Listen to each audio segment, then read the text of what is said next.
Геннадий Головкинге тағы бір әлем чемпионы шақырту тастады. Орта салмақта WBC тұжырымының чемпионы американдық Джермал Чарло өз дивизионында кіммен болса да шығуға дайын екендігін айтты.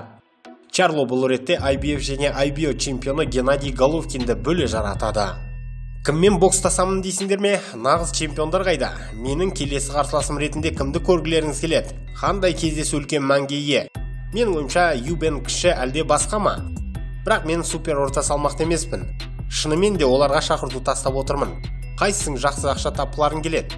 Мен Triple G мен жұдырықтасамын деді ол Инстаграмда жүргізген тікелей эфирінде.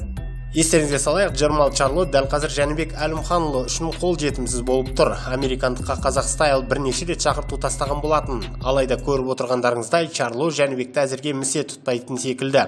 Ол жөнінде ауыз ашпады. Бұл түсінікті де, шың басында тұрғандар өздері секілді тағы бір шыңда тұрғандарға қызық. Ал Әлімханұлына әзірге өз кезегін күте тұруы керек.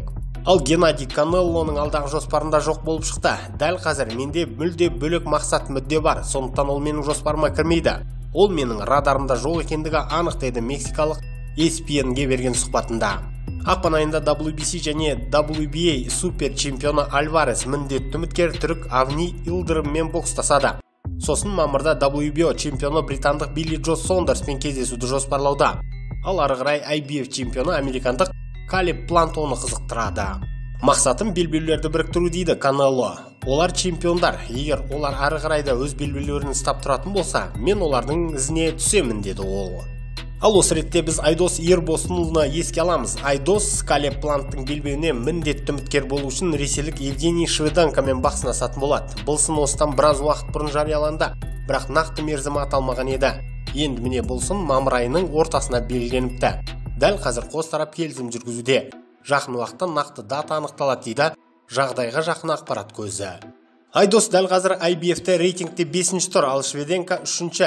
1-ші, 2-ші орындар вакантты, сондықтан Планттың белбеуіне үміткерлер болса осы екеуі ғана. Соңғы рет Айдос желтоқсанда бәсеке өткізіп жеңіліс көрмеген ганалық боксшы Иса Самирді ұтқан болатын.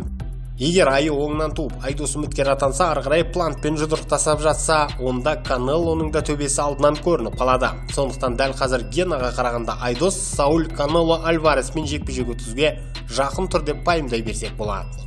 Бейне материал ұнады ма? Онда лайк басыңыз, пікір қалдырыңыз. Бұл біз үшін маңызды. Арнаға жазылып қоңыраушаны басып қойсаңыздар, соңғы жаңалықтарды бірден біліп отырасыздар. Сонымен қатар осы бейне материалды түрлі әлеуметтік желілер арқылы таратуларыңызды сұраймын. WhatsApp, Facebook, Instagram секілді желілерде таратсаңыздар, рахметтен басқа айтарым жоқ. Уақыт бөліп тамашалағандарың үшін рахмет. Қазақ батырларының жеңісті жорықтары молынан болсын.